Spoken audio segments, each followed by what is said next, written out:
Aina season abada ana layeng bagi e kapada HIV test tawdaba e kap labadi HIV sandoi punna chamin thakmina ba bathroom toilet punba kang chikpa khut sa sokna samnaba lengonaba school da classroom punba amadi office ta thabak punbada HIV sandokte hek miron baga HIV amasung syphilis test suksoi soidana tawthokpigadabani karigumba mama aduna HIV positive oiramba thoklabadi khudaktagi ART chaba hobigadabani masina mama amasung mapa aduna positive oiramba thoklabasu poklokadoriba macha adu HIV dagi ngakthokpa ngamgadoribani maram asina mirol binupi khudingmak suksoi soidana HIV test tawbigadabani HIV S ki maram da hen akupa maron khangnagadamta S toll free number 1097 da call tabiyo English Hindi natraga Manipuri da wari saba yagani Zobel Pupils Square Fanshair Complex Thoubal gi Makedigi nungairaba pauzela matang thamjari madudi Medical Engineering IIT NDA Entrance Cracking Taunanabagi First Blended Learning Center Thoubal District ta hojikti sel changdana matam ka hena mangdana athapa maphamda chaludana Fanshair Complex ta I30 Bangalore gi makhada Azulife India Peace and Freedom Academy amadi Fanshair Educational Society gi backing amana sponsor tawbiduna yamna komna NEET JEE IIT NDA gi special classing tamnana bagi registration form thaba hojare National level subject expert faculty singna takpi tambigani Limited Sydney inaugural offer oina ahan balak pa mahiroi kunmanga da free mobile tablet amadi OBC SC amadi ST gi mahiroi singda scholarship su pijagani Thinthaba tawdana ngasi langsin birau mahiroi singi damak thamjari bak khodong chabani hena akupa marol gi damak contact tawbi 9612 501599 natragana 9862 074363 natragana aikoi website fanshair.co.in dagi khangbiba yagani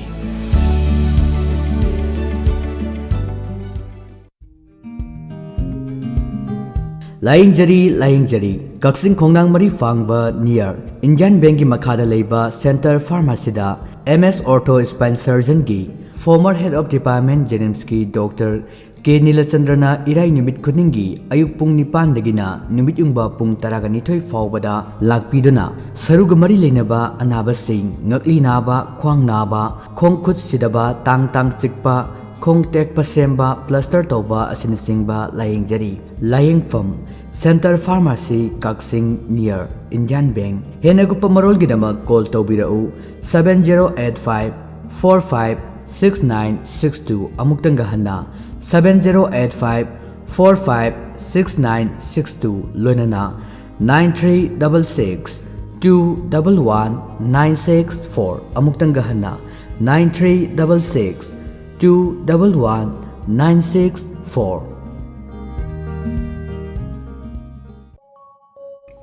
Siri Garo Chandraya Nama Sirimati Kedongbom Ongbi Thaba Devina Hau Kiba Tang Tara Tha Taramathoi English Singini Kungamathoi Hiyangai gi Tarungni Panba Yumsaki Sinumita Radha Madhav Siri Krishna Chaitanya Dasi Haiba Nam Phangjaduna Mapugi Lekolda English Signa Changjakre Lakliba Tang Taraga Manga Tha Taramathoi Hiyangai gi Taramathoi ni Panba Ningthokaba Numita Asti Lokacharba Madu Lakliba Tang Kungahumdoi Tha Taramathoi English Singani Kungamathoi Hiyangai gi Taraga Mapani Panba Leipak Pokpa Numit Asida Sardadin Thokli Numit asida laikhidrabigi Atma Santi gidama ngamjaba bastu khradang Sri Hari gi charanda Hari Sankirtan ga loina nakachagadauri Upalekesida Brahman Vaishnav Ahallaman Maruma Pangi Cheichel Laikhidrabi asiga tinabiramba imung manungna di sakhangjahudraba singi maphamda sak sonjabagi thoromasibu yaubiranaba Diamond Radio gi thongda paujena si pijari Paujen jariba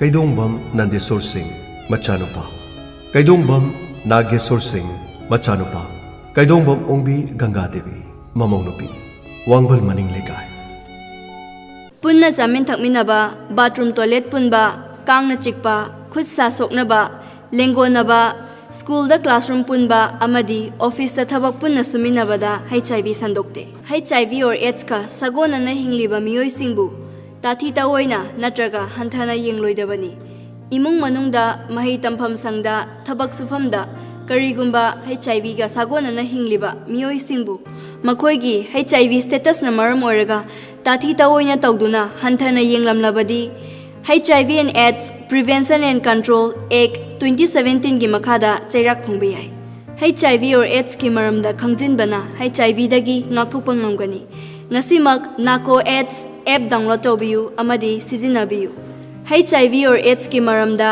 hena akupa marol khangnabagi damakta AIDS toll free number 1097 da call tobiyu English Hindi natraga Manipuri da wari saba yagani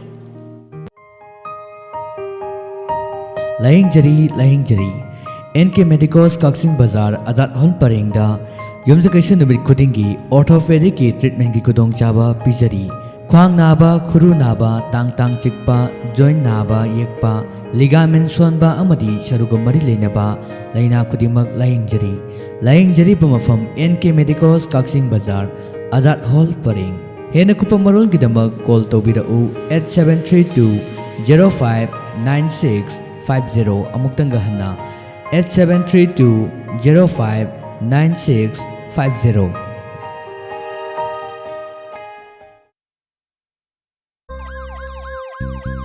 Lakle lakle Inspector Ahan mamakta the Diamond Radio Channel gi Late Night Story Inspector Tayai tabiri bisingbu James Sagruzona taramnok chubgaloinana ikop nona khurumjari ngasi mu puduna laksari Inspector Tayai Saniga kuntrani pan subatangka sandukchari bathoromasi hauzik hingliba natraga laikhidraba kanagumbaga karigumba hiram amatada mari lenajadi wari singasi wakhalna sagatchabani masida lakpa wakat aikhoina logjaba ngamjaro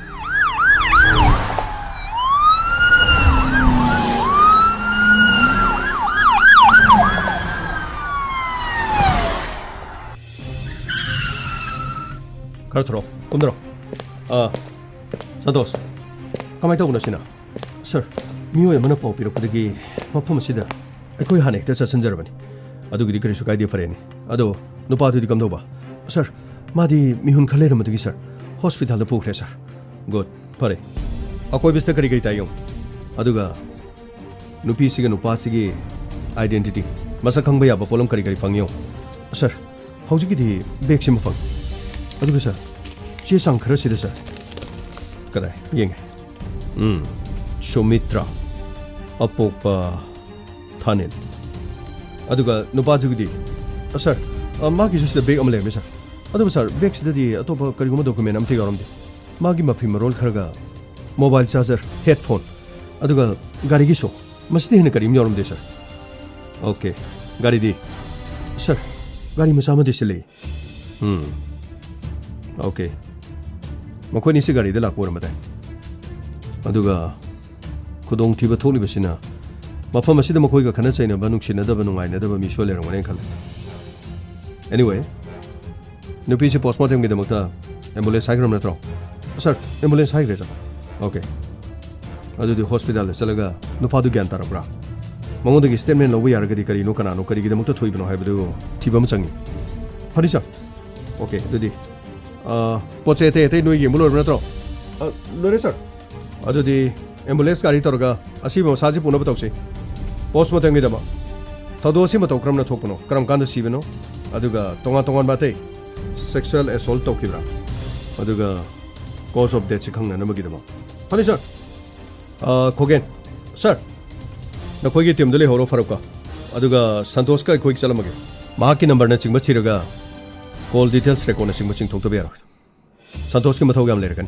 Pani sir, akoi dum le joge sir. Pare dudi. Akoi jana batoge. Gamai gari thono batausi. Fagre sir.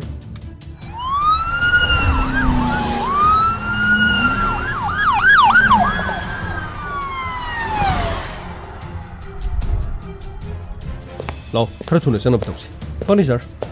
Doctor da hangnaga mahaki fibom kari tore habado hangsi. Statement lawi aragana hoji lawno batausi. Hello, doctor. Aldo sangjarki. Inspector te lengsim biro. Sangsam biro. Thank you, doctor. Case makaki. Karamagi oi birabano. Asopa ma pukhala pudra. Mani doctor. Magi fibam du khange tawne. Oh, inspector. Now he is out of danger. Adu diam pharena. Achomani inspector.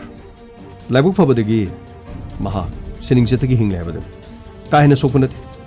Mabukta thangpham ahungum leram ani himadi ka hena sokti amana khajik tang manung changchin mani adubu haksangi manunggi oiba part sing ka hena sokti adubu tangai fadana nongmani ni di hospital asida leibana fagani phani doctor yam nuwaijari adudi mahak statement lobi yajagadra statement lobi rabasu khitang tamna tobiyu kodong thiba mafam amadagi mahak nan thoktuna lakpanina masada topa ai muna khangjare doctor adudi yam nuwaijare doctor akhoi magi ka dam changchanaba phani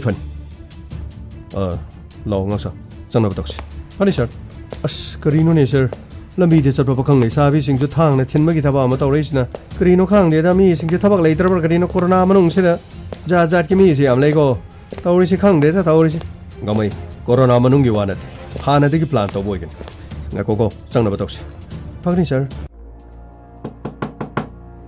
amta sangjar ke ko akhoi police ne yani sir sangsam biro sir adongi ming sir agi ming basan basan thawdok sem nuaiti adubu karamna tholibano karigi tholibano haibadudi khangdaba yararo paudi nangsu soidana taramlakte thawdok thokpham aduda sumitra magi mapun siloi aduga nangna khudong thibadagi na thore thawdok sim to karamna thokno sir aige sumitra ga aige bike aduda ibani sum koru shahiduna lakpani sir adubu mafam adu yoksalakpada masak khangdaba mi khra akhoi de khamlaki basan tamna thogo kana thogono kharigina kira bro akhoi ni na laiba thabak sida nangna mo kiba phawrabani na adugi na teba tamna thoba se doradi tamna thogo na tis pura khama banis yar bra adugi na ti kaigino lamang sta khami sibo chalo ba mafam se mi sui tak tai haina deba thoro ba ngasi di thoro roi sai sung khamani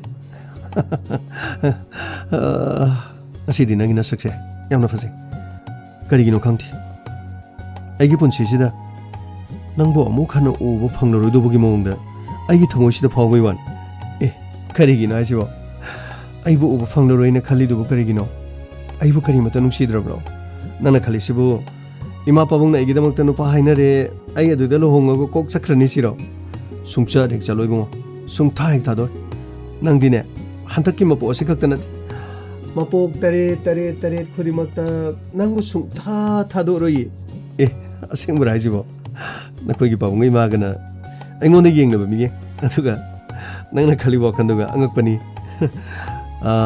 adu kamai tokshabano aina haibadu nang yarab natro kaino aidi adum yaradudi fare ne dudi thongna batorsira yae chalo swaida kuina legum seba thawroba se thawro hoi mi ngai ko start to kige thawrage ko kana pai hoi thawro la la la la la la la la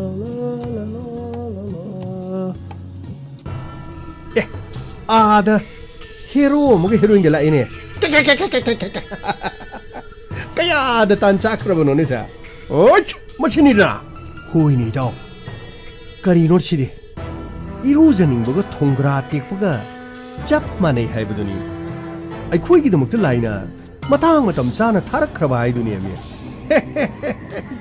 yare tum nangi matum tarba khunok tu nolokno hai daw se amukti yabrings kamo adugane mafam asida kumhai nungayansi film fajanjiko hoi ada kamu nei ada kamu akubro hoi noi dena da gaidro kamu kari tapi ke daba hoi sobiro kari no so hana pabiri tu kari no hoi maram le beni na kaino noi chali gaidro ha 가이드노 아코니 타범무등 적게나 가리 타범노 하시보 너니 시나 때나 러러 셀리브 피제 두거디 마우니 하이버기 마치람테 야우드레 호이 후직부디 마우레 샤비 케나버기 레이터버기 몽 크레터부디 레이레 레이샤비니 케케드레 마우네 야나 케버기 몽 아무데 레이레 하이저리바 좀이고 am I right? 좀먹니?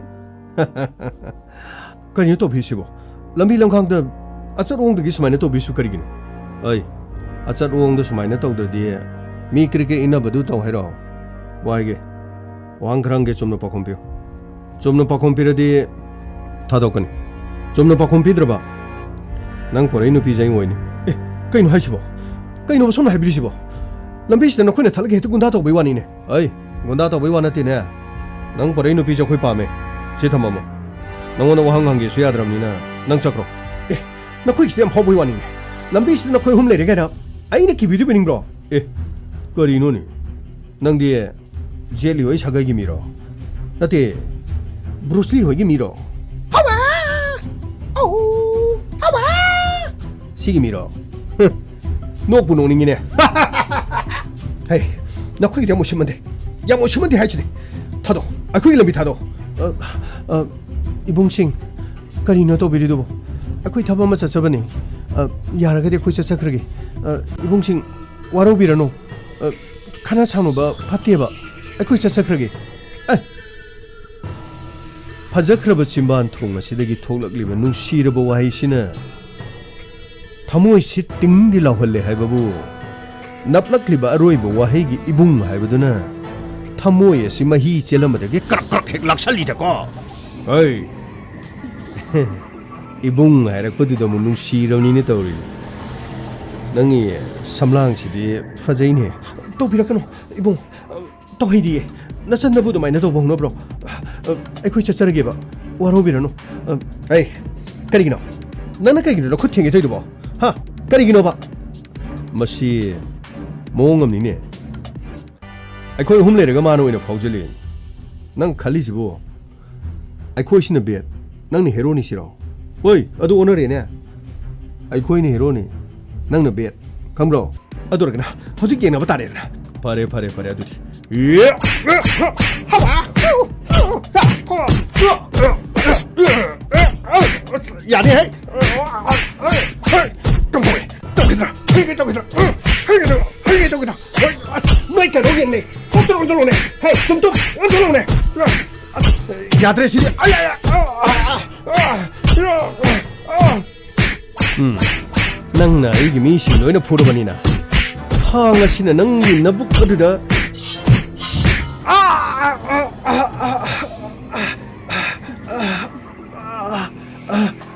바산 허글로 세 바산 허글로 수미트라 cielo mampu masih lagi cielo Sumitra cielo masan ay namu thadok tu na chapang amoy karigino Sumitra cielo hai ba cielo ngongina thai na ba cielo masan nang na ibon sirade ay na hai ba cielo masan hey kari yang dulu tanong mo pise lem na mga meroy ay ko gi kutta taraba saji mo masibo ay ko ne kari gi tato kari chalo nupa sidi ay am kana mabuka sida tang ani ondum tinge yes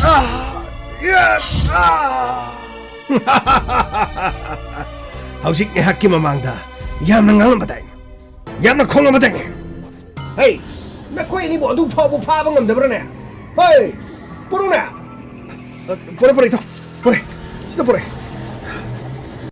Sir, 아이네 gian khara tawa 파보다. 마코이는 소미트라부 파드나 뿌르키바도 닝싱하웨. 마도기 마뚱나게 디샤. 아이네 gian 따랐거든. 아이네 gian 따랐거든 호스피탈 시달 레람미시네사. aduga sir na mafam sida Sumitra laitre haina hai buwai sir chumrai biyo sir Sumitra po taibang thadok tuna chat khrabra sir I'm very sorry ai di pau sinang khanglabra khalure ai di nangina phamda kaisu kaide sir ꯑꯩ ꯈꯪꯉꯦ ꯑꯩꯅ ꯑꯁꯨꯛ ꯊꯤꯅ ꯁꯣꯛꯂꯕ ꯐꯥꯎꯕꯗ ꯑꯩꯒꯤ ꯁꯨꯃꯤꯇ꯭ꯔꯥꯅ ꯍꯤꯡꯂꯝꯒꯅꯤ ꯍꯥꯏꯕ ꯊꯥꯖꯗꯦ sir ꯁꯨꯃꯤꯇ꯭ꯔꯥ ꯁꯨꯃꯤꯇ꯭ꯔꯥ ꯑꯩꯕꯨ ꯉꯥꯏꯔꯝꯀꯣ ꯑꯩꯕꯨ ꯉꯥꯏꯔꯝꯀꯣ ꯁꯨꯃꯤꯇ꯭ꯔꯥ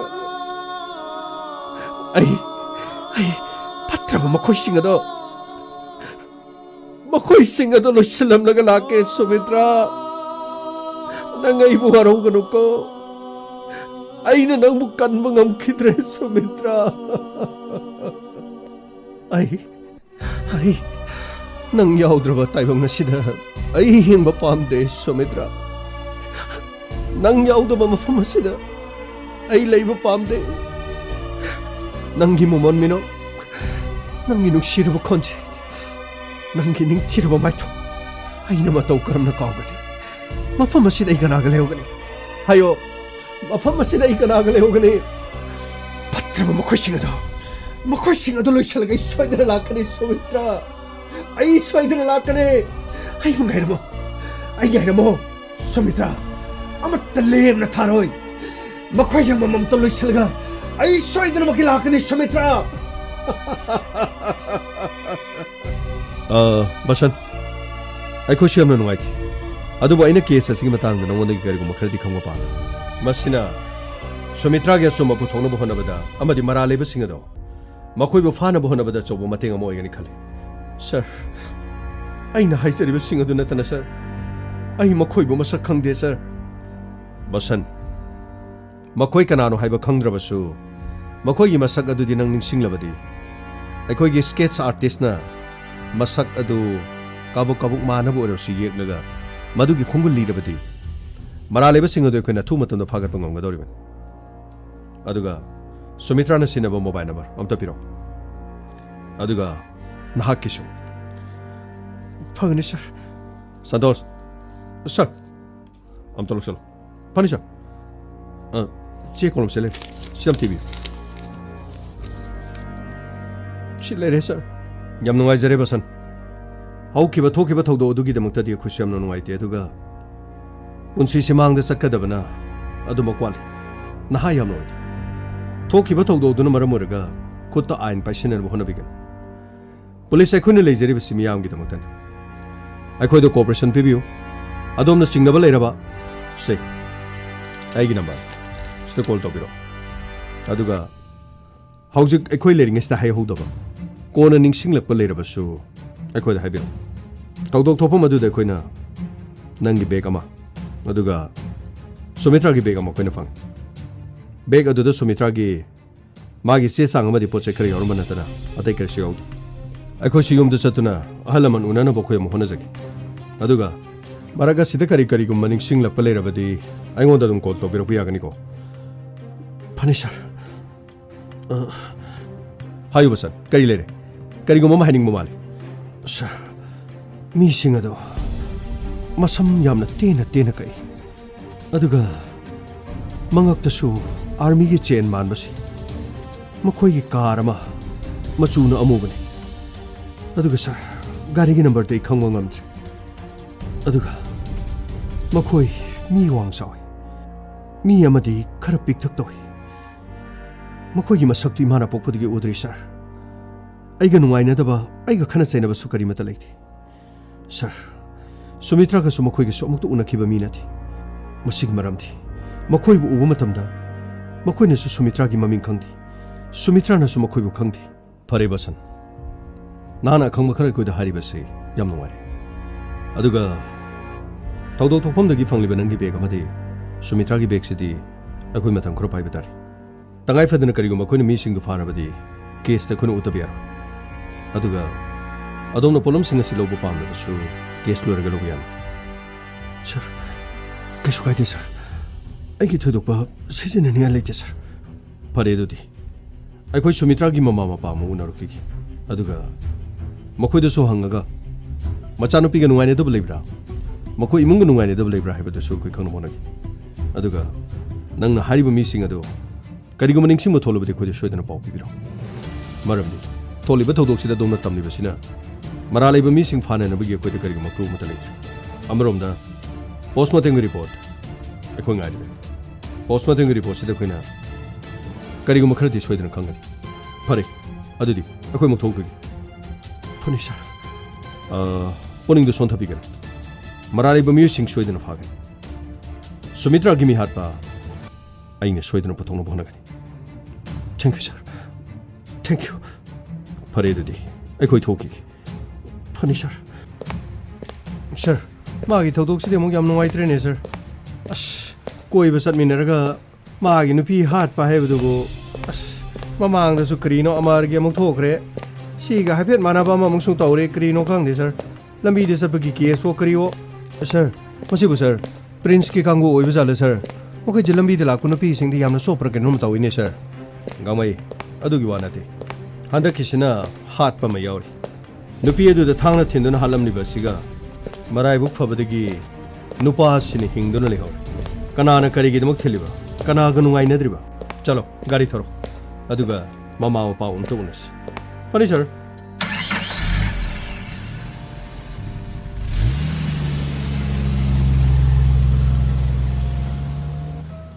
ꯏꯄꯥꯒꯤ ꯕꯦꯃꯥ ꯏꯄꯥꯅ ꯍꯥꯏꯕ ꯏꯟꯗꯦꯅꯦ ꯅꯪ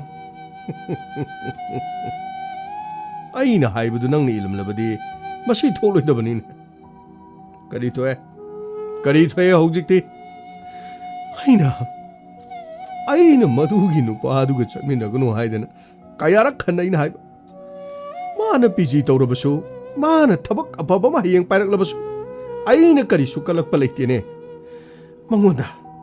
ꯃꯉꯣꯟꯗ ꯅꯝꯊꯥꯛꯀꯤ ꯃꯤꯠꯌꯦꯡ ꯅꯝꯊꯥꯛ ꯃꯥꯟꯕ ꯑꯃ ꯌꯥꯎꯔꯤ ꯑꯩꯅ ꯃꯥꯕꯨ ꯀꯩꯗꯧꯉꯩꯗ ꯌꯥꯕ ꯉꯝꯂꯣꯏ ꯃꯁꯤ ꯄꯨꯝꯅꯃꯛꯁꯦ ꯃꯥꯅ ꯊꯣꯛꯍꯜꯂꯤꯕ ꯇꯥꯗ ꯏꯇꯩꯃꯁꯨ ꯋꯥꯟꯊꯗꯅ ꯑꯗꯨꯝ ꯂꯩꯔꯦ ꯀꯔꯤ ꯇꯧꯒꯗꯕꯅꯣ ꯇꯥꯗ ꯒ꯭ꯌꯥꯟ ꯇꯥꯗ꯭ꯔꯦ ꯃꯁꯥꯁꯨ ꯄꯨꯔꯛꯇ꯭ꯔꯤ ꯂꯩꯀꯥꯏꯒꯤ ꯃꯤꯁꯤꯡꯁꯤꯅꯁꯨ ꯆꯤꯕꯣꯟ ꯁꯨꯝ ꯆꯦꯞꯊ ꯌꯦꯡ ꯂꯩꯔꯦ ꯀꯔꯝꯅ ꯇꯧꯁꯤꯒꯦ ꯍꯥꯏꯗꯅ ꯏꯕꯨꯡꯉꯣ ꯂꯩꯀꯥꯏꯗꯣ ꯃꯌꯥꯝ ꯋꯥꯕꯤꯔꯦ ꯑꯗꯨꯕꯨ ꯃꯁꯤ ꯑꯩꯈꯣꯏꯅ ꯅꯠꯇꯦ ꯄꯣꯁꯃꯣꯔꯇꯦꯝ ꯂꯣꯏꯔꯒ ꯁꯤꯟꯅꯒꯅꯤ ꯍꯥꯏꯕꯅꯤꯅ ꯀꯔꯤ ꯂꯩꯔꯤ ꯏꯕꯨꯡꯉꯣ ꯑꯩꯈꯣꯏꯅ ꯀꯔꯤ ꯉꯝꯅꯤ ꯑꯩꯈꯣꯏꯒꯤ ꯏꯔꯥꯏꯕꯛꯇ ꯁꯨꯝꯅ ꯇꯝꯈ꯭ꯔꯦ ꯀꯔꯤꯕꯨ ꯇꯧꯔꯨꯗꯣꯏꯅꯣꯗ ꯊꯋꯥꯏ ꯌꯥꯎꯗ꯭ꯔꯕ ꯍꯛꯆꯥꯡ ꯑꯗꯨꯅ ꯌꯨꯝ ꯑꯁꯤꯗ ꯄꯨꯔꯛꯂꯒ ꯑꯣ ꯂꯣꯏꯔꯦꯗꯀꯣ ꯁꯨꯃꯤꯇ꯭ꯔꯥ ꯃꯄꯣꯛ ꯑꯁꯤꯒꯤ ꯂꯣꯏꯔꯦꯗꯀꯣ ꯁꯨꯃꯤꯇ꯭ꯔꯥ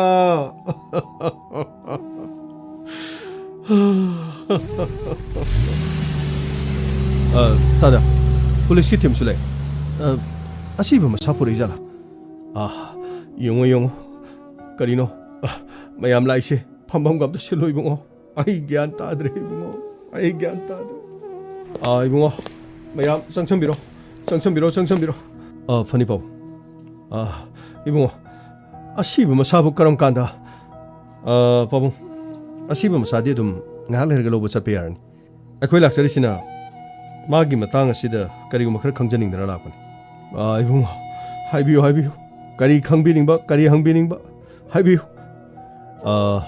ꯄꯥꯕꯨꯡ ꯃꯥꯁꯤꯕꯨ ꯕꯁꯟ ꯍꯥꯏꯔꯤꯕꯁꯤꯒ ꯃꯈꯣꯏꯅꯤꯁꯤ ꯆꯨꯝꯅ ꯃꯔꯨꯞ ꯑꯣꯏꯕ꯭ꯔꯥ ꯑꯗꯨꯒ ꯃꯈꯣꯏꯅꯤꯒꯤ ꯃꯔꯤꯁꯤꯕꯨ ꯏꯕꯨꯡꯉꯣ ꯋꯥꯐꯝ ꯑꯁꯤꯗꯤ ꯌꯥꯝꯅ ꯁꯥꯡꯈ꯭ꯔꯦ ꯃꯈꯣꯏ ꯑꯅꯤꯁꯤ ꯃꯁꯥꯅꯗꯤ ꯌꯥꯅꯔꯒ ꯈꯪꯅꯖꯕꯖꯥꯠꯅꯤ ꯑꯗꯨꯕꯨ ꯑꯩꯅꯗꯤ ꯀꯌꯥ ꯌꯥꯗꯕꯅꯤ ꯄꯥꯕꯨꯡ ꯀꯔꯤ ꯃꯇꯥꯡꯒꯤꯅꯣ ꯄꯥꯕꯨꯡꯅ ꯌꯥꯕꯤꯗ꯭ꯔꯤꯁꯤꯅ ꯃꯁꯤꯒꯤ ꯃꯇꯥꯡꯁꯤꯗꯤ ꯏꯕꯨꯡꯉꯣ ꯃꯥꯁꯦ ꯑꯩꯅ ꯀꯌꯥ ꯃꯥꯏ ꯆꯥꯟꯅꯗꯦ ꯃꯥꯅ ꯇꯧꯊꯣꯔꯛꯄ ꯊꯕꯛ ꯈꯨꯗꯤꯡꯃꯛ ꯄꯨꯝꯅꯃꯛ ꯇꯧꯁꯤꯟꯅꯕ ꯑꯗꯨꯒ ꯅꯝꯊꯥꯛ ꯃꯥꯟꯕ ꯈꯔ ꯑꯩꯅ ꯍꯦꯛ ꯑꯩꯒꯤ ꯃꯤꯠꯁꯤꯗ ꯎꯕ ꯉꯝꯃꯤ ꯏꯆꯥꯅꯨꯄꯤꯕꯨ ꯃꯣꯏꯊꯦꯝ ꯇꯧꯗꯨꯅ ꯃꯍꯥꯛꯅ ꯂꯣꯏꯅꯕ ꯑꯗꯨꯒ ꯃꯍꯥꯛꯅ ꯃꯪꯕ ꯃꯪꯂꯥꯟ ꯑꯃꯈꯛ ꯂꯩ ꯃꯍꯥꯛꯁꯦ ꯊꯥꯞꯂꯕ ꯈꯨꯡꯒꯪ ꯑꯃꯗꯒꯤ ꯑꯩꯈꯣꯏꯒꯤ ꯃꯐꯝ ꯑꯁꯤꯗ ꯂꯩꯔꯒ ꯂꯥꯏꯔꯤꯛ ꯂꯥꯏꯁꯨ ꯇꯝꯗꯅ ꯃꯍꯥꯛ ꯃꯐꯝ ꯑꯁꯤꯗ ꯂꯩꯔꯛꯈꯤꯕꯅꯤ ꯈꯔ ꯂꯩꯔꯒ ꯃꯍꯥꯛꯅ ꯏꯆꯥꯅꯨꯄꯤꯕꯨ ꯀꯗꯔ ꯇꯧꯗꯨꯅ ꯃꯍꯥꯛꯀꯤ ꯂꯥꯡꯗ ꯊꯣꯛꯍꯜꯂꯤ ꯃꯍꯥꯛꯅ ꯃꯪꯂꯤꯕ ꯃꯪ ꯑꯃꯈꯛꯇꯤ ꯑꯩꯒꯤ ꯂꯟ ꯊꯨꯝꯁꯤꯡ ꯑꯁꯤ ꯃꯍꯥꯛ ꯂꯣꯏꯅ ꯑꯣꯏꯍꯧꯔꯒꯅꯤ ꯁꯤ ꯄꯥꯕꯨꯡ ꯑꯩꯈꯣꯏꯅ ꯊꯤꯒꯠꯆꯕ ꯃꯇꯝꯗꯗꯤ ꯕꯁꯟ ꯍꯥꯏꯔꯤꯕꯁꯤꯁꯨ ꯍꯧꯖꯤꯛ ꯄꯤꯖꯤ ꯇꯧꯗꯨꯅ ꯂꯩꯕꯅꯤ ꯑꯗꯨ ꯑꯣꯏꯔꯒꯗꯤ ꯀꯥ ꯍꯦꯟꯅ ꯃꯍꯥꯛꯁꯨ ꯂꯥꯏꯔꯤꯛ ꯂꯥꯏꯁꯨ ꯍꯩꯇꯕꯗꯤ ꯅꯠꯇꯦ ꯍꯥꯏꯖꯔꯤꯕ ꯃꯍꯥꯛꯀꯤꯁꯨ ꯃꯪꯂꯥꯟ ꯑꯃꯗꯤ ꯑꯗꯨꯝ ꯂꯩꯖꯔꯤꯕꯅꯤꯅ ꯃꯍꯥꯛꯅꯕꯨ ꯃꯗꯨ ꯇꯧꯕ ꯏꯕꯨꯡꯉꯣ ꯏꯟꯁꯄꯦꯛꯇꯔ ꯅꯈꯣꯏꯅ ꯈꯪꯗꯕ ꯈꯔ ꯂꯩꯒꯅꯤ ꯏꯕꯨꯡꯉꯣ ꯑꯩꯒꯤ ꯏꯆꯥꯅꯨꯄꯤꯁꯦ ꯃꯇꯤꯛ ꯃꯒꯨꯟ ꯂꯩ ꯂꯥꯏꯔꯤꯛ ꯂꯥꯏꯁꯨ ꯌꯥꯝꯅ ꯍꯩ ꯃꯤꯕꯨꯅꯦ ꯌꯥꯝꯅ ꯅꯨꯡꯁꯤꯕ ꯉꯝꯃꯤ ꯃꯤꯒꯤꯗꯃꯛꯇꯅꯦ ꯑꯋꯥꯕꯗ ꯃꯍꯥꯛ ꯎꯕ ꯑꯗꯨꯅ ꯑꯩꯒꯤ ꯏꯆꯥꯅꯨꯄꯤꯒꯤ ꯃꯃꯥꯡꯗ ꯁꯤꯊꯁꯅꯕ ꯂꯩꯇꯕ ꯁꯥꯕ ꯅꯨꯄꯤꯅꯅꯦ ꯑꯁꯣꯟ ꯑꯅꯥꯁꯤꯡꯗ ꯅꯨꯡꯁꯤꯕ ꯉꯝꯃꯤ ꯑꯁꯣꯟ ꯑꯅꯥ ꯎꯔꯒ ꯃꯃꯤꯠꯇꯒꯤ ꯃꯄꯤ ꯇꯥꯕ ꯉꯝꯃꯤ ꯍꯥꯏꯕꯗꯣ ꯃꯗꯨꯒꯤ ꯈꯨꯗꯣꯡꯆꯥꯕ ꯂꯧꯔꯒ ꯃꯥꯅ ꯃꯇꯝ ꯄꯨꯝꯅꯃꯛꯇ ꯏꯆꯥꯅꯨꯄꯤꯕꯨ ꯃꯍꯥꯛꯅ ꯈꯨꯗꯨꯝ ꯆꯟꯅꯕ ꯍꯣꯠꯅꯕ ꯏꯆꯥꯅꯨꯄꯤꯁꯦ ꯂꯧꯔꯒꯅꯦ ꯑꯩꯒꯤ ꯂꯩꯔꯤꯕ ꯂꯟ ꯊꯨꯝꯁꯤꯡ ꯑꯁꯤ ꯃꯍꯥꯛ ꯑꯣꯏꯒꯦ ꯍꯥꯏꯕꯁꯤꯅꯤꯅꯦ ꯃꯥꯅ ꯃꯪꯉꯤꯁꯦ ꯑꯣ ꯑꯗꯨꯃꯗꯤ ꯑꯩꯈꯣꯏꯅ ꯈꯪꯕ ꯉꯝꯖꯗ꯭ꯔꯦ ꯑꯗꯨꯕꯨ ꯏꯆꯥꯅꯨꯄꯤꯗ ꯑꯦꯇꯦꯛ ꯇꯧꯔꯤꯕꯁꯦ ꯃꯁꯤ ꯆꯤꯡꯅꯕ ꯍꯥꯏꯕꯗꯤ ꯕꯁꯟ ꯅꯠꯇꯕ ꯑꯇꯣꯞꯄ ꯀꯅꯥ ꯀꯅꯥꯗꯤ ꯂꯩꯒꯦ ꯏꯕꯨꯡꯉꯣ ꯑꯩꯒꯤ ꯏꯆꯥꯅꯨꯄꯤꯗꯤ ꯌꯦꯛꯅꯕ ꯀꯅꯥꯁꯨ ꯂꯩꯔꯣꯏ ꯇꯤꯟ ꯀꯥꯡ ꯐꯥꯎꯕꯗꯅꯦ ꯍꯥꯠꯇꯕꯅꯤꯅꯦ ꯏꯆꯥꯗꯤ ꯃꯥꯒ ꯌꯦꯛꯅꯕꯗꯤꯅꯦ ꯀꯅꯥꯁꯨ ꯂꯩꯔꯣꯏ ꯑꯣ ꯑꯗꯨ ꯑꯣꯏꯔꯕ ꯇꯥꯔꯒꯗꯤ ꯀꯔꯤꯒꯤꯗꯃꯛꯇ ꯑꯗꯣꯝꯒꯤ ꯏꯆꯥꯅꯨꯄꯤꯕꯨ ꯍꯥꯠꯂꯤꯕꯅꯣ ꯍꯥꯏꯕꯁꯤ ꯊꯧꯗꯣꯛ ꯑꯗꯨꯗ ꯕꯁꯟ ꯍꯥꯏꯔꯤꯕ ꯃꯤꯑꯣꯏꯁꯤꯅ ꯑꯩꯈꯣꯏꯗ ꯇꯝꯃꯛꯄ ꯑꯃꯈꯛ ꯂꯩ ꯂꯝꯕꯤꯗ ꯃꯈꯣꯏ ꯒꯥꯔꯤ ꯊꯧꯗꯨꯅ ꯆꯠꯂꯤ ꯃꯁꯛ ꯈꯪꯗꯕ ꯃꯤ ꯑꯍꯨꯝꯅ ꯈꯥꯝꯅꯩ ꯃꯗꯨꯒꯤ ꯃꯇꯨꯡꯗ ꯈꯟꯅ ꯆꯩꯅꯕ ꯊꯣꯛꯈꯤ ꯕꯁꯟꯗ ꯊꯥꯡ ꯊꯤꯜꯂꯝꯈꯤ ꯃꯁꯤꯒꯤ ꯃꯇꯨꯡꯗ ꯑꯗꯣꯝꯒꯤ ꯏꯆꯥꯅꯨꯄꯤ ꯆꯦꯟꯈꯤ ꯏꯆꯥꯅꯨꯄꯤ ꯑꯃꯨꯛ ꯃꯈꯣꯏꯅ ꯐꯥꯔꯒ ꯄꯨꯔꯛꯈꯤ ꯃꯁꯤꯒꯤ ꯃꯇꯥꯡ ꯑꯁꯤ ꯐꯥꯎꯕꯗꯤ ꯕꯁꯟꯅ ꯅꯤꯡꯊꯤꯖꯅ ꯅꯤꯡꯁꯤꯡꯂꯦ ꯑꯗꯨꯒ ꯃꯍꯥꯛꯁꯨ ꯍꯧꯖꯤꯛ ꯍꯧꯖꯤꯛ ꯍꯣꯁꯄꯤꯇꯥꯜꯗ ꯂꯩꯔꯤ ꯑꯗꯨꯕꯨ ꯌꯥꯝꯅ ꯈꯨꯗꯣꯡꯊꯤꯅꯤꯡꯉꯥꯏꯗꯤ ꯑꯣꯏꯗ꯭ꯔꯦ ꯑꯗꯨꯒ ꯊꯧꯗꯣꯛ ꯑꯗꯨꯗ ꯆꯦꯟꯅꯕ ꯃꯤꯁꯤꯡꯕꯨ ꯂꯦꯝꯅ ꯊꯥꯔꯣꯏ ꯍꯥꯏꯗꯨꯅ ꯍꯧꯖꯤꯛꯁꯨ ꯂꯩꯍꯧꯏ ꯑꯩꯈꯣꯏꯅ ꯈꯨꯠꯇ ꯑꯥꯏꯟ ꯄꯥꯏꯁꯤꯟꯒꯅꯨ ꯄꯨꯂꯤꯁ ꯂꯩꯔꯤꯕꯁꯤ ꯑꯩꯈꯣꯏꯅ ꯇꯧꯒꯗꯕꯅꯤ ꯃꯗꯨꯅꯤ ꯑꯩꯈꯣꯏꯅ ꯍꯥꯏꯔꯝꯂꯤꯕꯁꯤ ꯏꯕꯨꯡꯉꯣ ꯃꯗꯨ ꯍꯥꯏꯖꯤꯟꯅꯔꯤꯕꯅꯤ ꯃꯥꯅ ꯀꯔꯤꯁꯨ ꯑꯩꯒꯤ ꯏꯆꯥꯅꯨꯄꯤꯒꯤꯗꯃꯛ ꯇꯧꯕ ꯉꯝꯃꯣꯏ ꯁꯣꯏꯗꯅ ꯌꯦꯡꯕꯤꯌꯨ ꯃꯇꯝ ꯈꯔ ꯂꯩꯔꯒ ꯍꯣꯁꯄꯤꯇꯥꯜꯗꯒꯤ ꯗꯤꯁꯆꯥꯔꯖ ꯇꯧꯔꯒ ꯃꯍꯥꯛ ꯁꯣꯏꯗꯅ ꯑꯗꯨꯃꯛ ꯅꯨꯡꯉꯥꯏꯅ ꯂꯩꯈꯤꯅꯤ ꯑꯗꯨꯒ ꯏꯕꯨꯡꯉꯣ ꯃꯥꯅ ꯀꯔꯤ ꯀꯔꯤ ꯇꯧꯔꯦ ꯍꯥꯏꯕꯗꯣ ꯃꯥꯒꯤ ꯃꯑꯣꯡ ꯑꯁꯤꯗꯨꯝ ꯅꯈꯣꯏꯅ ꯈꯔ ꯆꯦꯛꯁꯤꯟꯅ ꯌꯦꯡꯉꯨ ꯃꯍꯥꯛ ꯑꯩꯒꯤ ꯏꯆꯥꯅꯨꯄꯤꯕꯨ ꯇꯁꯦꯡꯅ ꯅꯨꯡꯁꯤꯕ꯭ꯔꯥ ꯑꯩꯒꯤ ꯏꯆꯥꯅꯨꯄꯤꯕꯨ ꯇꯁꯦꯡꯅ ꯅꯨꯡꯁꯤꯗꯕ꯭ꯔꯥ ꯍꯥꯏꯕꯗꯣ ꯍꯟꯗꯛꯀꯤ ꯃꯇꯥꯡ ꯑꯁꯤꯗ ꯈꯪꯒꯗꯧꯔꯤꯕꯅꯤ ꯄꯥꯕꯨꯡ ꯍꯥꯏꯕꯤꯔꯤꯕꯁꯤꯕꯨ ꯑꯩꯅꯅꯦ ꯃꯥꯕꯨ ꯌꯨꯝ ꯑꯁꯤꯗ ꯀꯧꯁꯤꯟꯗꯨꯅ ꯑꯩꯅ ꯀꯌꯥꯔꯛ ꯍꯟꯅ ꯊꯤꯅ ꯉꯥꯡꯈ꯭ꯔꯕꯅꯤ ꯑꯗꯨꯕꯨ ꯑꯩꯅ ꯉꯥꯡꯅ ꯃꯆꯤꯟꯗ ꯈꯣꯏꯍꯤꯒꯨꯝ ꯊꯨꯝꯂꯕ ꯋꯥꯍꯩ ꯀꯌꯥꯅ ꯃꯇꯨꯡꯗ ꯑꯃꯨꯛ ꯍꯟꯅ ꯏꯆꯥꯗ ꯌꯦꯠꯂꯔꯣꯏ ꯍꯥꯏꯗꯨꯅ ꯍꯥꯏꯔꯒ ꯑꯩꯉꯣꯟꯗꯒꯤ ꯅꯥꯟꯊꯣꯛꯈꯤꯕ ꯉꯥꯛꯇ ꯑꯗꯨꯒ ꯍꯨꯠ ꯂꯩꯊꯣꯛꯈꯤꯕꯗꯤ ꯏꯆꯥꯅꯨꯄꯤꯗꯣ ꯃꯥꯅ ꯒꯥꯔꯤ ꯃꯅꯤꯡꯗ ꯍꯥꯞꯄꯒ ꯏꯆꯥꯅꯨꯄꯤꯗꯨ ꯄꯨꯗꯨꯅ ꯆꯠꯂꯤꯕꯅꯤ ꯑꯩꯅ ꯏꯆꯥꯅꯨꯄꯤꯗꯣ ꯑꯃꯠꯇ ꯄꯣꯛꯆꯕꯤꯅꯤ ꯍꯥꯏꯗꯅ ꯑꯩꯅ ꯀꯌꯥꯔꯛ ꯍꯟꯅ ꯊꯦꯝꯗꯨꯅ ꯈꯥꯝꯗꯨꯅ ꯑꯩꯅ ꯍꯥꯏꯔꯕꯁꯨ ꯑꯩꯒꯤ ꯏꯆꯥꯅꯨꯄꯤꯅ ꯂꯧꯗꯦ ꯁꯨꯃꯤꯇ꯭ꯔꯥ ꯂꯣꯏꯗ꯭ꯔꯤꯕꯣ ꯊꯦꯡꯈ꯭ꯔꯦ ꯈꯔ ꯊꯨꯔꯤ ꯀꯩꯗꯧꯔꯒꯦ ꯑꯁ ꯁꯨꯝ ꯇꯧꯗꯅ ꯂꯩ ꯂꯥꯛꯑꯒꯦ ꯑꯩ ꯂꯣꯏꯁꯜꯂꯤꯌꯦ ꯑꯗ ꯂꯩꯔꯝꯃꯣ ꯏꯕꯨꯡꯉꯣ ꯑꯩꯕꯨ ꯅꯪꯕꯨ ꯅꯍꯥꯟꯇꯁꯨ ꯍꯥꯏꯈꯤꯗ ꯉꯥꯏꯔꯤ ꯉꯁꯤꯁꯨ ꯑꯗꯨꯝ ꯄꯥꯕꯨꯡ ꯑꯩ ꯋꯥꯔꯧꯕꯤꯕ ꯌꯥꯗꯦ ꯑꯩꯗꯤ ꯆꯪꯖꯔꯔꯣꯏꯅ ꯍꯥꯏꯕꯅꯤ ꯑꯗꯨꯕꯨ ꯁꯨꯃꯤꯇ꯭ꯔꯥꯅ ꯀꯔꯤ ꯍꯥꯏꯔꯤꯕ ꯁꯨꯃꯤꯇ꯭ꯔꯥꯅ ꯀꯔꯤ ꯍꯥꯏꯔꯤꯅꯣ ꯑꯩꯕꯨ ꯅꯪꯅ ꯀꯔꯤꯅꯦ ꯈꯟꯒꯦꯕ ꯑꯩ ꯂꯣꯏ ꯈꯪꯉꯤꯅꯤ ꯏꯕꯨꯡꯉꯣ ꯅꯪꯅ ꯃꯪꯉꯤꯕ ꯃꯪꯗꯣ ꯃꯪꯐꯥꯎꯅꯔꯣꯏ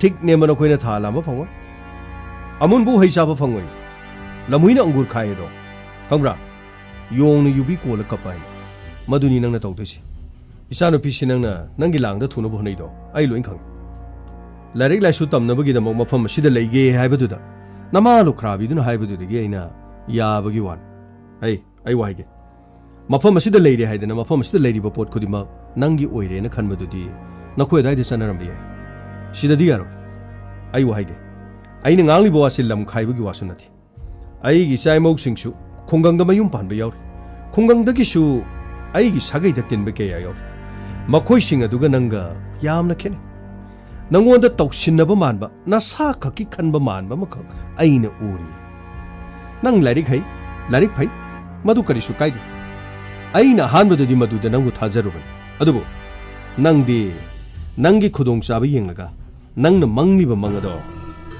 ꯃꯪꯐꯥꯎꯅꯕ ꯉꯝꯂꯣꯏ ꯍꯥꯏꯕꯁꯤꯃꯗꯤ ꯅꯪ ꯈꯪꯉꯨ ꯑꯗꯨꯒ ꯏꯆꯥꯅꯨꯄꯤꯕꯨ ꯃꯣꯏꯊꯦꯝ ꯇꯧꯗꯨꯅ ꯅꯪꯅ ꯈꯨꯗꯨꯝ ꯆꯜꯂꯕ ꯅꯨꯃꯤꯠ ꯑꯗꯨꯗ ꯅꯌꯨꯝꯗ ꯂꯥꯛꯂꯒ ꯏꯆꯥꯅꯨꯄꯤ ꯑꯃꯗꯤ ꯅꯈꯣꯏ ꯑꯅꯤꯃꯛ ꯍꯥꯠꯂꯒ ꯑꯩ ꯖꯦꯜꯗ ꯂꯩꯔꯕꯁꯨ ꯂꯩꯒꯅꯤ ꯈꯪꯕ꯭ꯔꯥ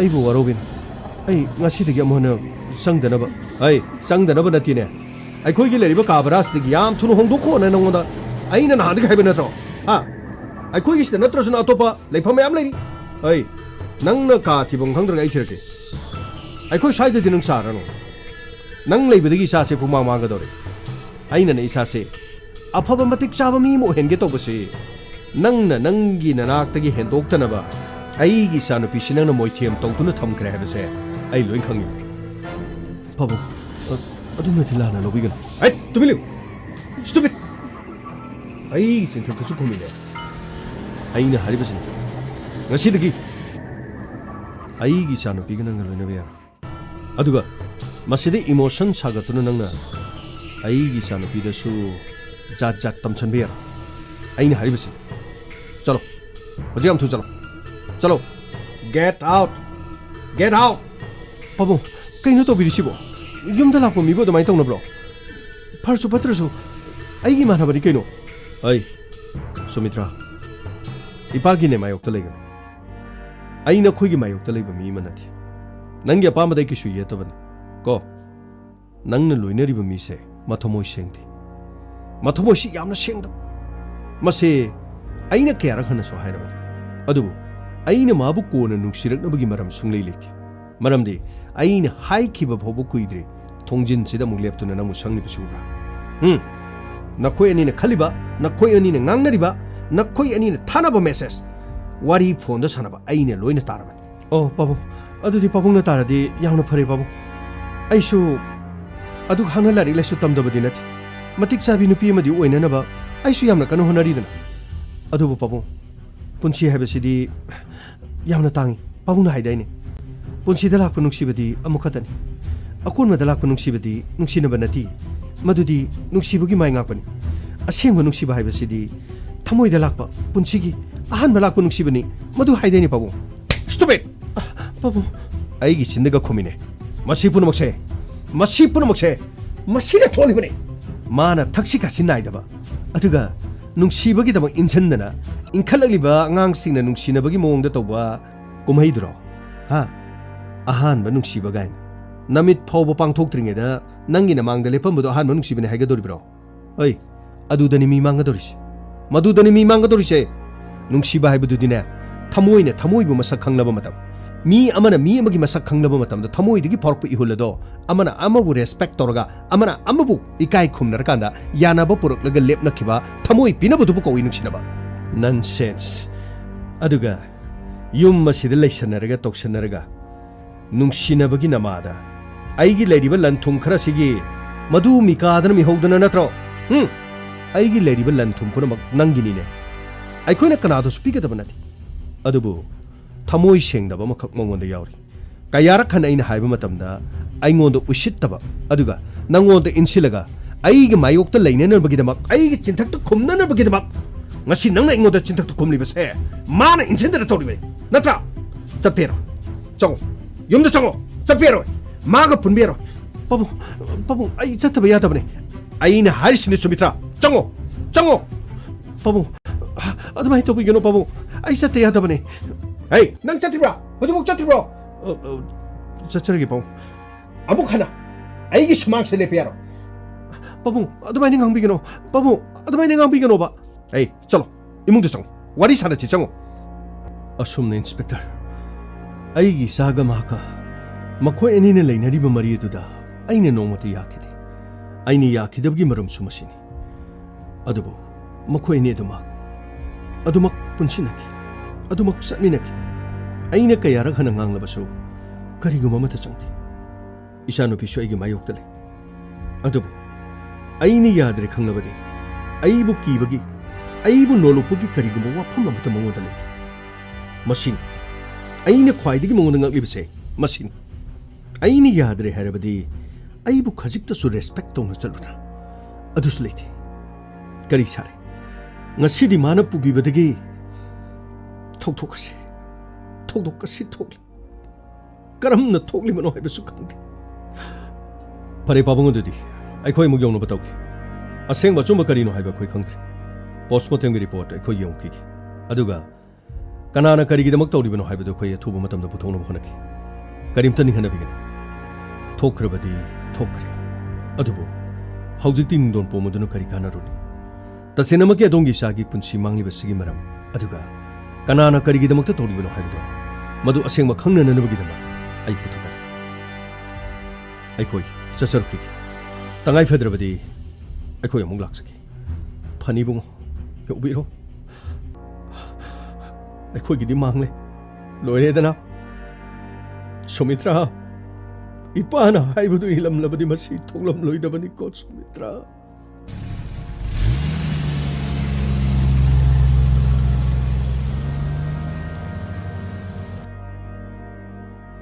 ꯃꯊꯥ ꯑꯁꯤ ꯁꯥꯒꯗꯧꯔꯤꯗ ꯀꯦꯁ ꯑꯁꯤꯒꯤꯁꯨ ꯀꯔꯤꯒꯨꯝꯕ ꯂꯪꯂꯥ ꯂꯪꯖꯟ ꯑꯃꯠꯇ ꯂꯩꯇ꯭ꯔꯤ ꯇꯧꯒꯗꯧꯔꯤꯕ ꯁꯤꯜꯂꯨꯔꯤꯗ ꯁꯔ ꯑꯝꯇ ꯆꯪꯖꯔꯒꯦ Santosh sir call details record ꯂꯩꯔꯦ ꯁꯔ ꯑꯗꯨꯒ ꯁꯔ ꯄꯣꯁꯃꯣꯔꯇꯦꯝꯒꯤ ꯔꯤꯄꯣꯔꯠꯁꯨ ꯀꯗꯥꯏ ꯄꯣꯁꯃꯣꯔꯇꯦꯝꯒꯤ ꯔꯤꯄꯣꯔꯠ ꯍꯥꯟꯅ ꯄꯤꯔꯣ ꯁꯦꯛꯁꯨꯋꯦꯜ ꯑꯦꯁꯣꯜꯇꯤ ꯇꯧꯗꯦꯅ ꯑꯗꯨꯕꯨ ꯃꯁꯥꯗ ꯊꯥꯡꯅ 8 ꯃꯐꯝ 8 Oh my God ꯑꯗꯨꯗꯤ ꯀꯔꯤꯒꯨꯝꯕ ꯂꯃꯟ ꯈꯨꯝꯕ ꯑꯃ ꯅꯠꯇ꯭ꯔꯒ ꯌꯥꯝꯅ ꯇꯝꯊꯤꯅ ꯕꯁꯟꯒꯤ ꯃꯁꯥꯗ ꯁꯨꯞꯅꯇꯒꯤ ꯊꯥꯡꯐꯝ 3 ꯑꯗꯨꯒ ꯅꯨꯄꯤ ꯑꯁꯤꯗꯅ ꯊꯥꯡꯐꯝ 8 ꯁꯦꯛꯁꯨꯋꯦꯜ ꯑꯦꯁꯣꯜꯠꯁꯨ ꯆꯠꯊꯗꯕ ꯀꯣꯜ ꯗꯤꯇꯦꯜꯁ ꯔꯦꯀꯣꯔꯠ ꯔꯥꯏ ꯁꯤꯂꯦ ꯁꯔ ꯕꯁꯟꯒ ꯃꯈꯣꯏꯅꯤ ꯋꯥꯔꯤ ꯁꯥꯟꯅꯕ ꯑꯗꯨꯒ ꯑꯇꯣꯞꯄ ꯆꯤꯡꯅꯕ ꯅꯝꯕꯔ ꯂꯩꯕ꯭ꯔꯥ ꯁꯔ ꯅꯝꯕꯔꯁꯤ ꯑꯇꯣꯞꯄ ꯆꯤꯡꯅꯕꯗꯤ ꯑꯃꯠꯇ ꯂꯩꯇꯦ ꯁꯔ ꯑꯌꯥꯝꯕꯅ ꯃꯍꯥꯛꯀꯤ ꯐ꯭ꯔꯦꯟ ꯁꯔꯀꯜ ꯏꯃꯨꯡ ꯃꯅꯨꯡ ꯑꯗꯨꯒ ꯑꯌꯥꯝꯕ ꯃꯇꯝꯗ ꯕꯁꯟꯒ ꯋꯥꯔꯤ ꯁꯥꯟꯅꯕꯅꯤ ꯑꯣꯀꯦ ꯑꯗꯨꯗꯤ ꯕꯁꯟꯒꯤꯗꯤ ꯁꯔ ꯕꯁꯟꯒꯤꯁꯨ ꯂꯩꯖꯔꯦ ꯕꯁꯟꯒꯤꯁꯨ ꯑꯌꯥꯝꯕ ꯃꯇꯝꯗ ꯁꯨꯃꯤꯇ꯭ꯔꯥꯒ ꯁꯥꯟꯅꯕ ꯅꯠꯇꯅ ꯑꯇꯣꯞꯄ ꯅꯝꯕꯔꯒꯗꯤ ꯀꯥ ꯍꯦꯟꯅ ꯁꯥꯟꯅꯗꯦ ꯃꯔꯛ ꯃꯔꯛꯇ ꯃꯍꯥꯛꯀꯤ ꯏꯃꯨꯡ ꯃꯅꯨꯡ ꯁꯤ ꯅꯠꯇꯅ ꯑꯇꯣꯞꯄ ꯀꯥ ꯍꯦꯟꯅ ꯂꯩꯇꯦ ꯑꯌꯥꯝꯕ ꯃꯇꯝꯗ ꯁꯨꯃꯤꯇ꯭ꯔꯥꯒ ꯋꯥꯔꯤ ꯁꯥꯟꯅꯕ ꯉꯥꯛꯇꯅꯤ ꯇꯦꯛꯁ ꯃꯦꯁꯦꯖ ꯑꯗꯨꯒ ꯑꯌꯥꯝꯕꯅ ꯀꯣꯜ ꯃꯈꯣꯏ ꯑꯅꯤ ꯇꯁꯦꯡꯅꯃꯛꯀꯤ ꯅꯨꯡꯁꯤꯅꯩ ꯍꯥꯏꯕꯁꯤꯗꯤ ꯈꯪꯏ ꯂꯨꯔꯤꯕ ꯋꯥꯐꯝꯗꯤ ꯇꯁꯦꯡꯅꯃꯛꯀꯤ ꯊꯧꯗꯣꯛ ꯑꯁꯤꯗ ꯃꯈꯣꯏ ꯑꯅꯤꯒꯤ ꯌꯦꯡꯅꯕ ꯑꯃꯠꯇ ꯂꯩꯇ꯭ꯔꯕꯗꯤ ꯂꯝꯕꯤ ꯑꯗꯨꯗ ꯂꯥꯛꯄ ꯃꯤꯁꯤꯡ ꯑꯗꯨꯅ ꯏꯟꯇꯦꯟꯁꯅꯦꯜꯂꯤ ꯇꯧꯒꯤ ꯌꯧꯅ ꯇꯧꯕ ꯔꯦꯞꯁꯨ ꯆꯠꯊꯔꯝꯗꯕ ꯃꯁꯤꯗꯅꯤꯅꯤ ꯂꯨꯔꯤꯕꯁꯤ ꯑꯗꯨꯗꯤ ꯊꯧꯗꯣꯛ ꯑꯁꯤ ꯀꯅꯥꯅ ꯆꯠꯊꯕ ꯑꯣꯏꯒꯗꯧꯔꯤꯕ ꯁꯟꯇꯣꯁ ꯊꯧꯗꯣꯛ ꯊꯣꯛꯐꯝ ꯑꯗꯨꯗ ꯃꯣꯕꯥꯏꯜ ꯑꯦꯛꯇꯤꯚ ꯑꯣꯏꯈꯤꯕꯗꯤ ꯁꯔ ꯃꯐꯝ ꯑꯗꯨꯗ ꯃꯣꯕꯥꯏꯜ ꯑꯦꯛꯇꯤꯚ ꯑꯣꯏꯕꯁꯤ हाईवे ओइबनिने सर गाड़ी चथोक चसिन तौबनिना मदुदे एक्टिव ओइरिबसिंग अदुदि खरदि अदुम अरुब ओइरे सर चुम्मिने दुसु संतोष लोरिबो वाफम असे महांगना मियोय अनि अहुम मफम मदुदा लेरम्मि हाइबो वाफम अदु तसेनमकि हाईवे अदुदा दुक चावबा थौदो अमा थोलगा अचर ओंग तौबा मिसिंगना थौदोक अदु उइ नत्रगा अइखोय खंगि हाइबा मतसु ngasi फावबा हाइरक्त्रि हौजिक फावबदा केस असिगा मरि लेनबा लंगला लंजेन अमता लेत्रि अमरोमदना मियोयसिंग अदुगी मथक्ता महांगना लमन खुंगनि हाइबा वाफम अमा हाइरि मियोयसिंग अदु सुमहांगना खंगदे हाइरि अदुगा सुमित्रागी मपाना हाइबदना बसन हारिबा मी असि मबुकचेल फत्तबा मबुकचेल पिकपा इमुंग असिगी लन थुम खक्तबु उबनि हाइबा वाफम अमा पल थोलिबा थौदोक असिसु बसना पुबदगिनि हाइबा वाफम अमा हाइरि अदुरबदि करी ओरमगनि संतोष सर नहानगी माकी बैग तो पुथरो सर करम बनो सर अनिमक की बैग तो पुथरो फनी सर करम तौनी तौरसिदि सर कैदोरे गामै सर मसीगी थौदोकसिबा सर मपान अमा हाय अदुगा करिनो होजिकी बसन हाइदुना अममो हाय मी सुमसा खंगदे हाय अदुगा सर नुपी अदुदना थांगना तरेलक थिनबा अदुगा बसनदना अहुम लखक थिनबदुबा सर नुपीदुना खरा करिनो मखोयने सौनिंगखिबा जाला अदुगा बसनदुना मखोयने करिगिनो हातना थमलमलैदुबा सर बसनदु ओइना मखोयने पामा जाला सर गामै करिमता हाइबा ngamdri केस असे यामना लुगदौरी सर सिदा लेजरे sir कदाय पोदरो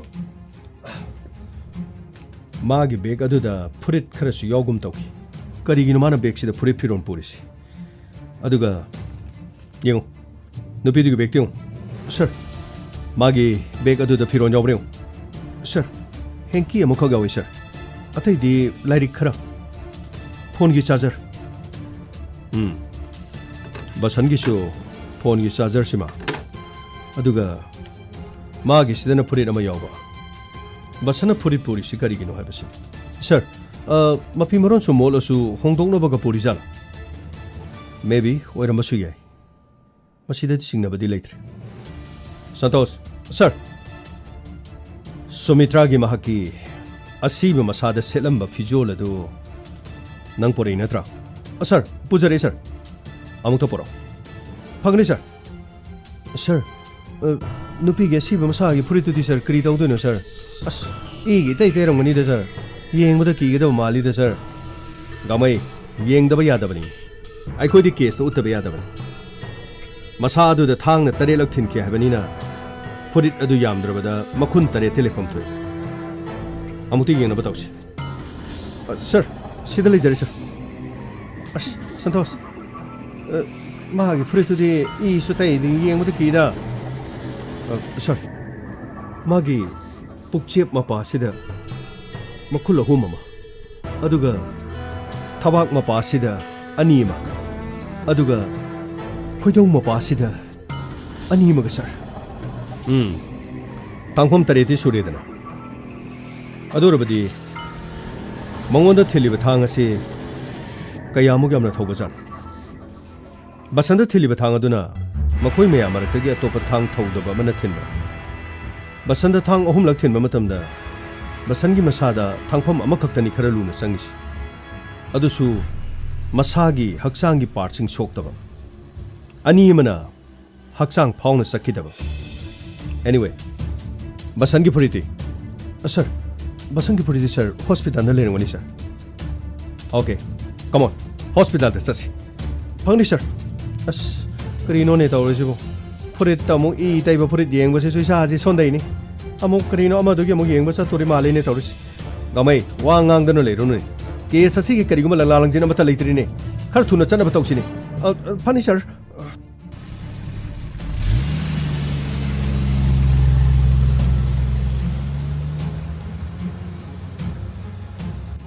Come on. Cut through Sangsilo. Pagani, sir. Doctor, I'm just Sangjarke. Inspector, Kari lady tapu.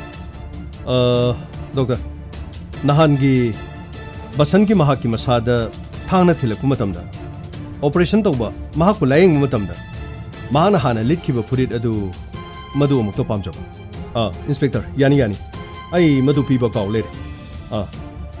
No quick and sir हाइबियो बसना लेलकिबा फुरी सोकपो नुमितु दमाना लेलकिबा फुरी तो पैक तौरगा लेबनी पुलिस केस किन अमुतो पोरो फनी सर इंस्पेक्टर नाक्तंग मिनर्स फनी डॉक्टर हौजिकसिबु केस असिबु कराई मतंग योबिरकी डॉक्टर पोस्टमार्टम रिपोर्ट लाक्तंगारी केस असिकी करिगुम क्लू मत लेत्र अदुगा थौदोक असिसु थोकपो कुइद्रिबनिना अखोइना थिजिनबा मतमदा अखोइदा करिगुम क्लू अमत लेत्र अदुबु केस असिदा तंगाई फदना संगदे यादबनिना पोस्टमार्टम दा सुमित्रा की मसादा लेकिबा फुरिद अदुदी अखोइ स्टेशन दा लेजरे अदुगा बसन की महाकी लेकिबा फुरिद अदुदी अखोइदा लेतबा अदुना तंगाई फदना केस संगदबनिना करिगुम खरे येंगबदगी यानी सर अमता संजर लो संगो सर होइदा पिरो थैंक यू डॉक्टर याम नुवाइजरे मसिंग आइदुना लापने डॉक्टर अमुक हांगदोकजगेको यानी इंस्पेक्टर हांगदोकपियो डॉक्टर फुरिसिदी ईदी अदुमक्तैनि इंस्पेक्टर थांगना थिलदी ई तैबा ताबनि अदुबु डॉक्टर फुरिद असिदा थांखुन अमता लेत्रिसिदी व्हाट अचुमनि डॉक्टर यंबियो सिदा यावरिबा फुरिद असिदा ईदी अदुमक्तै हाइबाबु फुरिद असिदा थांखुन अमता लेत्रिसिदी मफम अमतसु होदेना ओ माय गॉड आइदी फुरिद तु खक्ता खलगा तंगाई फदब ट्रीटमेंट तौकिबा खक्तनि ओ मसादा थांगना थिलगा लेलिबा फुरिद असिदा थांगी दाखुन अमता लेतबा केस असि सोइदना लोरगनि हाबिरिबसिबु कैनो हाइसबु इंस्पेक्टर डॉक्टर अदोमसु डॉक्टर अमनि सोइदना खंबिरमलगनि पेशेंट अमना मसादा थांगना थिले हाइदुना हॉस्पिटल असिदा लायिंगि महाकी फुरिद अदुबु फाउदना मसादा थांगना थिनबा ngamliba mi adu karama mi orangani nupi adudana थांगना 8 लक थिले नुपा असिदना सुबना तंगी 3 लक थिले अदुगा 3 लक असिसु अमा खजिक्तनि सोलिबसि अदुसु हक्सांग मनुंगी पार्ट पुनमक सोक्ति अदुगा नुपी अदुदना थांगना 8 लक अदुगा बसना हाइबगी महाकी स्टेटमेंट गी मतुंगिना नुपा 3 ना लंबी अदुदा करेम कथाइनबगा लोइनाना सुमित्रा दा अपाम कलकप वाही के हाइकी अदुगा Sumitrabuna rape susatharamdi. Masi punamaksi sasinaba toksinaba haijinabani haibasi mayek sengna tak. Thank you doctor. Aikoi hoji basan unabadai. Angang sa chanaba toksilo. Hani sir. As karino ne tawrisi mi singjibo. Angam mangam mi siam lei. Karino as maga nuksinaba du toksinaraga mana hatke tawbu jani ni. Karino mana khalibo khanjibo. Gamai ngai ko. Sumitra. Aibu warogano ko Sumitra. Ai nangbo thomoi sengna nuksibani Sumitra. Aibu warogano ko. Ai gi lambi sinatana amatta laite Sumitra. Ai nangbu nungsiye Sumitra. Nange gi nungsibabu. Nangi mung manungna yamna mamal laitana loki. Nangbo topa amada thajanabagidamakta nangi pabungna sinki. Sumitra. Nang aibu soidana warauramgani Sumitra. Aishu honakibane. Aishu nangi natungda laknaba yamna kanna honakiba. Adubu Sumitra. Ai karimata ngamkidre Sumitra. Nang aibu waraugono ko Sumitra. Kana Inspector tayai ni amukto changjarke. Oh sir, changjambiro. Oh. Nangdi naba paramalene. Nangi case tubu mada chenaba midu nang hat kani dubu. Midu khangba ngamabro. Sir, ai hoji bobugidi khangba ngamjadri sir. Kadaidagi khangani. Mi hat padudi nanakta lerga. Sir, harisibu. Mane nang nasana Sumitra bu hat pane. Madugi evidence ai khode chap chana lerabane. Habiri basibu. Hey, siurbra. Sinangi purit. Nangoda thang thilagabu. Purit aside thangkhun amata leitricide. Natra. Nangna Sumitra bu halaga. Nasana thanta thangna thinjinjabada siba ngamdabadagi. Purit takhalaga nasana thanta thinjanaba. Mina thinba marab honaba. Chalo. Nang nabalari. Custody the purganango. Wahang pongnaga. Napum thida. Nang pura bamatungda. Kashum sangda. Chalo. Hey, nakoy kana kana ni. Hamso. Pagnisha. Sir, aina nati sir. Aina igi Sumitra hate sir. Aina igi nupi Sumitra hate. Aina Sumitra hat panate sir.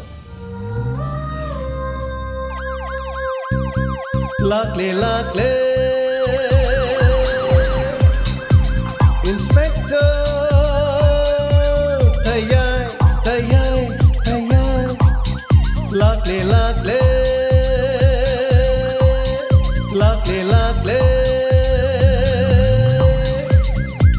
Inspector. Tayai. Hozuk tabikre Inspector tayai tharamasigi Hanjan Bachani ki kuntraga nipan suba tangka.